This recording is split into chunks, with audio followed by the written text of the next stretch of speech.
کیسے ہیں اعجاز بھائی آپ؟ الحمدللہ، آپ سنائیں؟ الحمدللہ، واللہ بتا رہا ہوں میں آپ کو، میں نے جب یہ خبر سنی ہے ہاں میرے پیروں کے نیچے زمین خطک گئی. اب میری خوشی کے مارے میں اپنے آپ کو سنبھال نہیں پا رہا تھا. الحمدللہ الحمدللہ. جی میں بہت بہت خوش ہوں اس بات سے. اور بتائیں آپ کیسے ہیں؟ بس چلیے. مجھے اس بات کی خوشی اس لیے اور زیادہ ہوئی کہ آپ جو ہے مجھ سے مناظرے میں میرے مد مقابل رہ چکے ہیں. ہاں جی، اور آپ سے میرا مناظرہ ہو چکا ہے، آپ نے مجھ سے مناظرہ کیا ہے جی عین اللہ کے موضوع پر. جی. اور وہ مناظرہ ہمارا کافی دن چلا تھا، آپ کو یاد ہوگا، جس میں آپ نے جو دعویٰ کیا تھا اس دعوے پر میں نے آپ سے دلیل کا مطالبہ کیا تھا. جی جی. تو بہت ساری باتیں تھی. خیر وہ تو میں کیا بتاؤں آپ کو کہ میں جو ہے بہت بہت خوش ہوں اس بات سے کہ اللہ رب العالمین نے آپ کو چن لیا اس کام کے لیے. اللہ تعالیٰ نے آپ کو جو ہے بالکل صحیح راستہ دکھا دیا. اور مجھے امید تھی حضرت عمر فاروق رضی اللہ تعالیٰ عنہ جیسے شخص کو اللہ رب العالمین جب ہدایت دے سکتا ہے تو ہم تو بہت چھوٹے لوگ ہیں ان سے.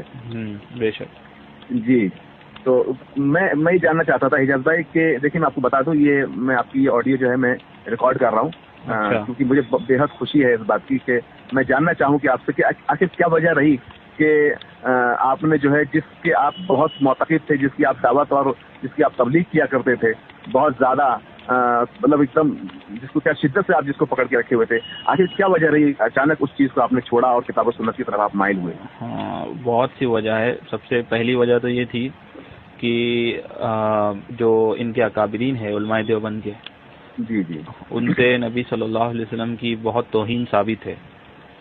اپنی کتابوں میں نبی صلی اللہ علیہ وسلم کی شدید توہین کی ہے.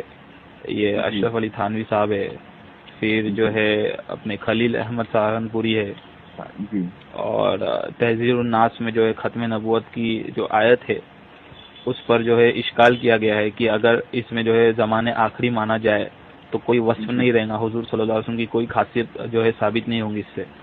جی جی، ایسی سب باتیں ہیں. یہ پہلی جو میری کڑی تھی. ادھر جو ہے میں نے جب تحقیق کی تو میں نے دیکھا کہ یہ تو سخت گستاخیہ ہے، تو پھر میں نے اس پر تھوڑی تحقیق بھی کی، کتابیں پڑھی وغیرہ، تو مجھے کوئی جواب ایسا جو دل کو سکون جو دے ویسا کوئی جواب ملا نہیں. اچھا، آپ مطمئن نہیں ہو پا رہے؟ نہیں، مطمئن، بالکل مطمئن نہیں ہو رہا تھا. پھر اس میں کے بعد سے پہلے بتا دوں میں آپ کو بتا دوں کہ اپنا تعارف کرا دوں کہ میں آپ کا وہی مد مقابل ابو حنیفہ نفیس بول رہا ہوں جس سے آپ نے عین اللہ کے ٹاپک پر مناظرہ کیا تھا. جی جی ہاں. دوسرا یہ تھا کہ جن کی ہم تقلید کرتے ہیں، جن کو ہم مجتہد کہتے ہیں، امام ابو حنیفہ، جب ان پر ہم نے تحقیق کی تو دیکھا کہ محدثین نے ان کو حدیث میں ضعیف قرار دیا ہے. ٹھیک ہے، بعض محدثین نے عدالت پر جرح کی، لیکن وہ جمہور نے ان کی توثیق کی عدالت میں. لیکن ہاں، جرح جو ہے جو حافظے پر تھی وہ سب نے کی ہے. کثیر الخطا کا ہے اور وغیرہ وغیرہ، یعنی یہ حدیث میں معتبر نہیں تھے. اور مجتہد ہونے کے لیے شرائط جو ہے وہ یہ ہے کہ وہ حدیث کا ماہر ہو، قرآن و سنت کو اچھی طرح سے جانتا ہو، صحابہ کے اقوال کو اچھی طرح سے جانتا ہو، اجماع امت جانتا ہو. یہ سب شرائط ہے. ٹھیک ہے، تو مجتہد ہونے کے لیے جو شرائط ہے وہ یا پورے نہیں ہو رہے تھے. یعنی امام قیاس میں ماہر تھے. ہاں، جو قیاس جو کرتے ہیں اجتہاد مجتہدین، وہ کس بنا پر کرتے ہیں؟ حدیث کی بنا پر کرتے ہیں نا. حدیث کی بنا پر. ہاں، لیکن یہ حدیث میں ہی ضعیف تھے. جی جی. ہاں، تو یہ معاملہ بگڑ رہا تھا. مطلب یہ ہوا کہ فاسد قیاس زیادہ کرتے تھے. ہاں، بنا دلیل کے کچھ بھی قیاس کرتے تھے. یہ معاملہ آج کچھ کہتے تھے، کل کچھ کہتے تھے. ہاں، اور وہ خود فرماتے ہیں، ان کی صحیح سند سے قول ہے کہ جو میں عام طور پر کہتا ہوں وہ خطا اور باطل ہے. جی جی، یہ صحیح سند سے ابن عدی وغیرہ نے نقل کیا ہے. ہاں ہاں ہاں، یہ میں نے پڑھا ہے. جی ہاں، بلکہ انہوں نے یہاں تک کہا ہے کہ میری جمع کردہ احادیث، آراء، اقوال اور جو کچھ قیاسات ہیں یہ اباطیل، اکاذیب اور سرور فتن کا مجموعہ ہے. یہاں تک انہوں نے کہا ہے. ہاں، باطل قرار دیا ہے. بالکل بالکل. جی جی جی. تو یہ ایک وجہ تھی. تو اب ہم ان کی تقلید کیسے کریں؟ پھر اس کے بعد جو ہے تقلید پر بہت سے اشکالات تھے کہ جو ہے ایک شخص کی تقلید کر کے رکھنا، پھر جب حقیقت میں دیکھے تو اس کی تقلید تو ہو ہی نہیں رہی ہے، بلکہ بعد کے متاخرین کی تقلید ہو رہی ہے. اس میں بھی اتنا اختلاف ہے، سب بے تکی باتیں ہیں اور بےہودی باتیں ہیں سب. اس کی کوئی دلیل نہیں اجتہاد کی، جو دل میں آیا وہ اجتہاد کرتے جا رہے.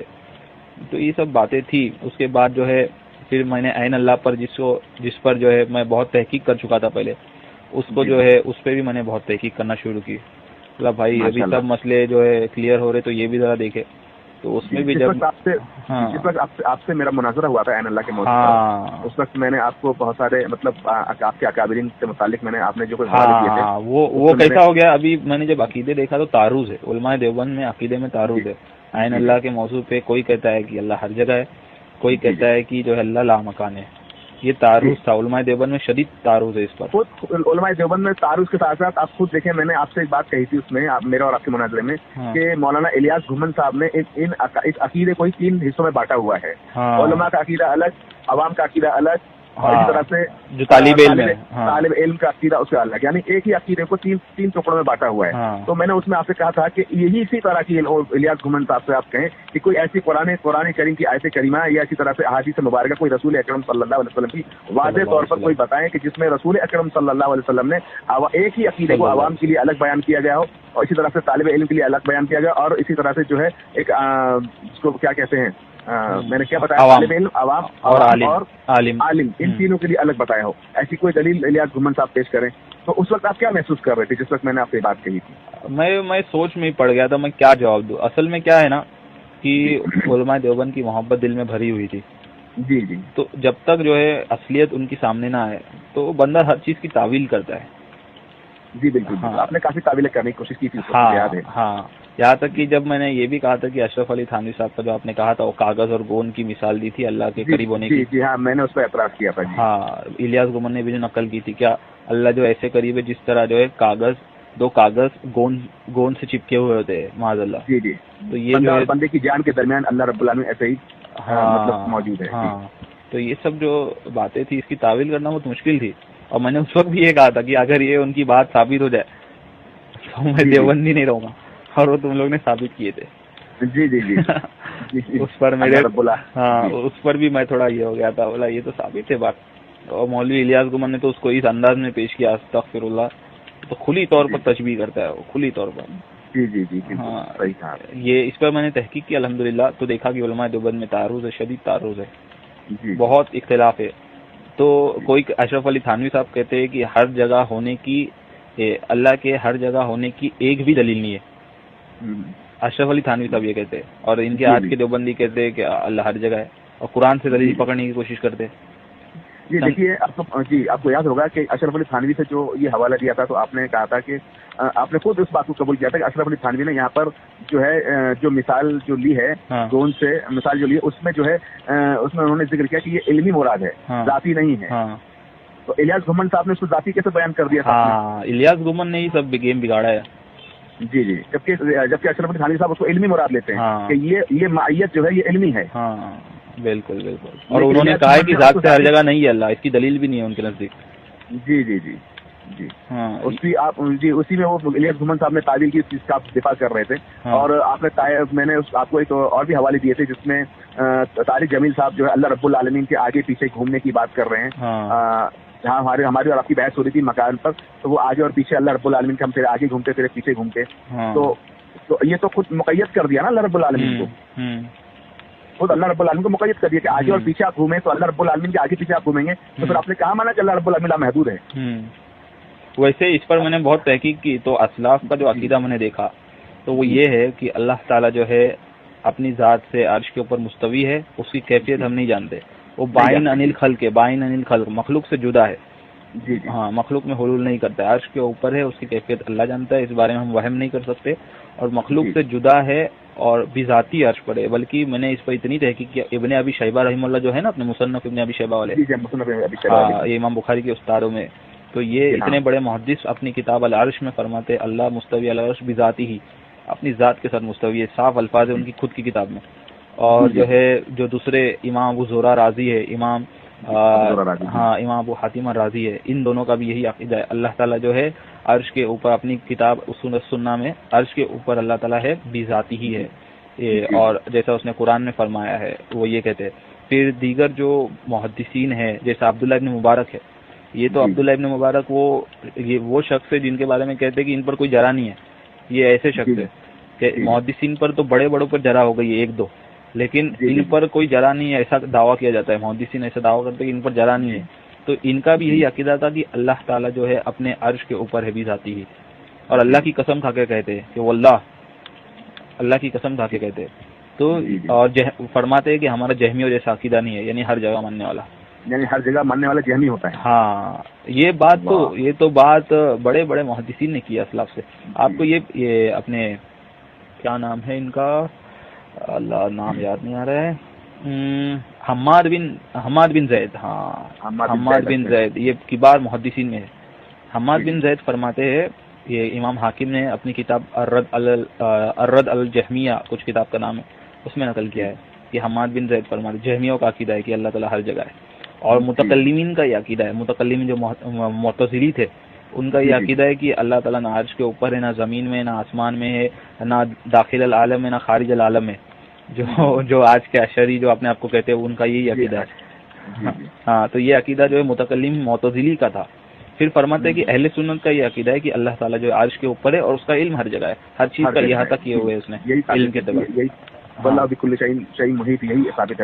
ہاں تو وہ کہتے ہیں کہ اپنی ذات سے عرش کے اوپر ہے. یہ کون ہے؟ حماد بن زید، یہ کبار محدثین میں سے تبع تابعین ہے غالباً.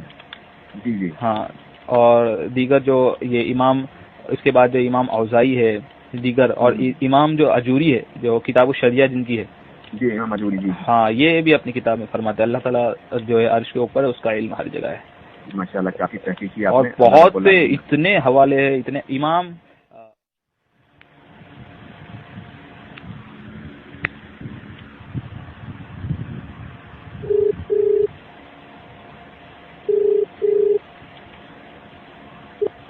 السلام علیکم.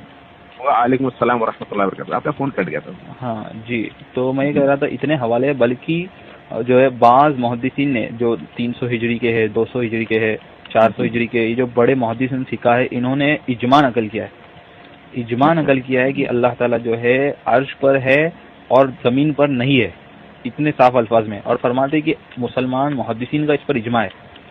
یہ جو کتاب ہے نا حلیۃ الاولیاء، جی ہاں یہ بہت بڑے محدث تھے. یہ جو ہے ابو الحسن الاشعری جن کے نام پہ یہ اڑتے ہیں، امام ابو الحسن الاشعری رحمہ اللہ، تو یہ جو ہے ان کے اصحاب تھے، ابو الحسن کے اصحاب تھے. کتاب حلیۃ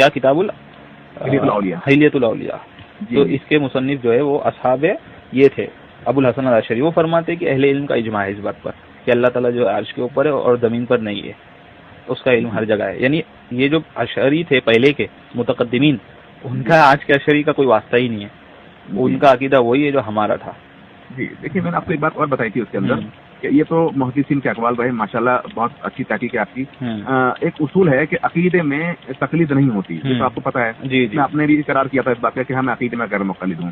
تو عقیدے میں جب تقلید نہیں ہوتی ہے تو عقیدہ جو ہے کتاب و سنت سے واضح طور پر ثابت کرنا ہوتا ہے. اب ہم یہ دعویٰ کر رہے ہیں کہ اللہ رب العالمین کی ذات ہر جگہ موجود ہے، تو ہمیں چاہیے کہ قرآن کریم کی کوئی ایسی آیت کریمہ ہم پیش کریں جس ثابت ہو کہ اللہ رب العالمین فرما رہا ہو کہ میں ہر جگہ موجود ہوں، یا رسول اکرم صلی اللہ علیہ وسلم فرما رہے ہوں کہ اللہ رب العالمین ہر جگہ موجود ہے. تو ایسی تو کوئی آیت کریمہ قرآن میں موجود نہیں ہے. نہیں بالکل. تو ہم کیسے ثابت کر سکتے ہیں؟ تو پھر اس میں ہمیں ظاہر سی بات ہے ہمیں کسی آیت کو لے کر قیاس کرنا پڑے گا، اور عقیدے میں قیاس جائز نہیں ہے. تو جتنی بھی باتیں الیاس گھومن صاحب نے یا دوسرے لوگوں نے بیان کی اللہ رب العالمین کے ہر جگہ ہونے کی، تمام کے تمام قیاسی ہیں. واضح طور پر کوئی نص نہیں ہے، قطعی نص نہیں ہے. اور ایک اصول یہ ہے کہ اگر کوئی عقیدہ جو ہے جو سلف صالحین میں نہیں پایا جاتا ہے، جی ہاں، تو وہ عقیدہ جو ہے بعد کا ہو، اس کو ایجاد کیا گیا ہو، تو یہ مانا ہی نہیں جائے گا. جیسے مرزا قادیانی ہے جس نے جو ہے قرآن کی آیتوں کی جو اپنی مرضی سے مانا کیا ہے سب، تو کیا اس کو مسلمان مانیں گے؟ نہیں مانیں گے. جو اسلاف نے جو مانا لیا تھا، جو مفہوم بیان کیا تھا، جو صحابہ تابعین طبع تابعین نے، اس سے ہٹ کر کوئی قرآن کا مانا لے. معتزلی نے بھی لیا تھا، جو جہمیوں نے بھی لیا، جہمیوں نے ہی شروع کیا نا یہ وَهُوَ مَعَكُمْ أَيْنَمَا كُنْتُمْ. ہاں یہی ان کی دلیل تھی، اللہ تعالیٰ کو ہر جگہ ماننے کی، یہ جہمیوں کی دلیل تھی. جہاں تم ہو وہ تمہارے ساتھ. ہاں تو امام احمد کا تو ایک بار مناظرہ، امام احمد کا یہ کتاب سننا میں غالباً ہے، دوسری کتاب میں الرد علی الجہمیہ میں ہے شاید، یہ قول ثابت ہے کہ ان کا جو ہے جہمی سے مناظرہ ہوا. فرماتے کہ میں نے کہا کہ اللہ تعالیٰ عرش کے اوپر ہے، تو جہمی فرمانے لگے جس طرح عرش کے اوپر ہے اس طرح زمین میں بھی ہے. تو میں نے ان سے کہا دیکھیے اگر زمین میں تو کیا معاذ اللہ سور کے پیٹ میں بھی ہے؟ تو وہ چپ ہو گیا، چلے گیا وہاں سے. وہ بھی جگہ ہے. ہاں تو یعنی اسلاف نے اس کا رد کیا عقیدے کا. تو اسی لیے تو وضاحت بھاری پڑتی ہے دیوبندیوں پر، کیونکہ عقیدے کی جب وضاحت کرائیں گے تو جگہ میں ہم پوچھیں گے بھائی جگہ میں کیا کیا مانتے ہیں آپ. جگہ میں تو بہت ساری ایسی بہت گندی غلیظ جگہ آتی ہیں جس کی وہ شرائط اور وضاحت نہیں کر سکتے. صحیح ہے. وہی بیچارے پھنس جاتے ہیں وضاحت میں، کیونکہ سب سے مناظرے کا اصول یہ ہوتا ہے کہ سب سے پہلے دعویٰ، اس کے بعد وضاحت، اس کے بعد دلیل. جی تو وضاحت ہم کروائیں کہ بھائی آپ کیا کیا جگہ مانتے ہیں. بہت ساری چیزیں، کیا نام ہے، جانور ہیں، انسان ہیں، انسانوں کے اندر بھی جگہ ہے، انسانوں کے اندر شرمگاہ ہے، نہ جانے کیسی کیسی جگہیں. اگر ہم وضاحت کرانے جان کراتے نہیں ہیں، وضاحت کرا جائے تو بڑی شرم کی بات آتی ہے. بس خود وضاحت کراتے ہوئے شرم آتی ہے کہ ہم ایسی وضاحت کیسے کرائیں. الیاس گومن تو کرتا بھی ہے، اتنی گندی مثالیں دیتا ہے اللہ کے بارے میں. اس سے سوال کیا کہ ٹوائلٹ میں بھی اللہ معاذ اللہ ثم معاذ اللہ، اس کا بھی جواب دیتا ہے وہ. ہاں قرآن کریم مطلب ہاں کس سے مثال دے رہا ہے. قرآن کا کوئی یعنی یہ ذات ہے کوئی ایسی، وہ تو علم میں رہتا ہے اپنے. جی تو وہ قرآن کریم کو، آپ تمہارے اندر قرآن کریم ہے تو کیا نکال کر باہر رکھ کر آپ اس میں جاتے ہو، سینہ پھاڑ کر باہر رکھ کر جاتے ہو. ایسی ایسی مثالیں وہ دیتا ہے. جی میں نے سنی ہے، اور ان کے جوابات بھی میں تیار کر رکھے ہیں، لیکن کہوں کس سے؟ اصل تو بات یہ ہے جی کہ ایسی مثالیں کوئی دوسرا آدمی نہیں دیتا جس سے جو ہے جس کو جواب دیا جائے، صرف وہی دیتے ہیں الیاس گومن صاحب. صحیح ہے. باقی اور یہ سب باتیں تھی تو اس پر جب تحقیق کیا الحمدللہ جو ہے اللہ نے جو ہے سیدھا راستہ دکھا دیا. اللہ اکبر، سبحان اللہ. اللہ رب العالمین آپ کو استقامت عطا فرمائے. اچھا ایک بات اور یہ جو ہے دیوبندیوں نے مغالطات لوگوں کو دینے کی کوشش کی ہے کہ فرماتے کہ میں پہلے دیوبندی تھا ہی نہیں، میں چھپا ہوا اہل حدیث تھا جو ہے ان میں گھس کے بیٹھا تھا. یہ ابھی پھیلایا ہے. ہاں وہ پھیلائیں گے، نہ جانے کیا کیا پھیلائیں گے. بولیے ہمارا تھا ہی نہیں، اور جب کچھ بس نہیں چلے گا تو کیا کہیں گے لاسٹ میں معلوم ہے کہ یہ تو اچھا ہی ہوا کہ ہمارے اندر سے ایسی چیز نکل گئی. وہ یہ بھی بولے سب بولے. چلو ٹھیک ہے، دعا میں یاد رکھے آپ. جی اللہ رب اللہ. ابھی آپ کیسا محسوس کرتے ہیں؟ الحمدللہ بہت سکون سے ہوں، اور جو ہے بہت اللہ کا احسان مانتا ہوں کہ اللہ نے مجھے ہدایت دی. اللہ اکبر. اللہ رب العالمین آپ کو استقامت عطا فرمائے. اللہ رب العالمین آپ کے علم عمل میں اضافہ فرمائے. اللہ رب العالمین آپ کی حفاظت فرمائے. آمین آمین. اور اللہ رب العالمین آپ سے اپنا زیادہ سے زیادہ دین کا کام لے. ہماری یہی دعا رہے گی. اور انشاءاللہ کبھی میرا کلیان آنا ہوا تو انشاءاللہ ضرور میں آپ سے ملاقات کروں گا فون کر کے. کلیان آنا ہوتا ہے لیکن بہت رات ہو جاتی ہے وہاں پہنچتے کیونکہ میں اوبر کار چلاتا ہوں نا، تو اکثر کلیان میرا آنا ہوتا رہتا ہے. کوئی بات نہیں، انشاءاللہ ضرور ملیں گے. ہاں انشاءاللہ ضرور ملیں گے. اور آپ لگے رہیے، آپ فکر مت کیجیے. اللہ رب العالمین سے دعا کیجیے اور اللہ رب العالمین پہ بھی بھروسہ کیجیے. اور اللہ ہی پہ بھروسہ ہے بس. بالکل. اور رسول اکرم صلی اللہ علیہ وسلم کی سنتوں کو اپنا کے رکھیے اور انہی کی دعوت پھیلائیے آپ، رسول اکرم صلی اللہ علیہ وسلم کی سنتوں کی اور اللہ رب العالمین کے حکم کی. بے شک انشاءاللہ. بہت خوشی ہوئی اعجاز بھائی آپ سے بات کر کے. کہ میں تو یہ سوچ رہا تھا کہ میں کیسے بات کروں اعجاز بھائی سے، کیونکہ وہ میرے مد مقابل رہ چکے ہیں، مجھ سے مناظرہ کر چکے ہیں، بلکہ دو ٹاپک. جب اللہ دین پر لاتا ہے تو جو ہے دلوں کے جو دوریوں کو ہٹا دیتا ہے. جی میں نے میری خواہش تھی کہ میں آپ سے بات کروں.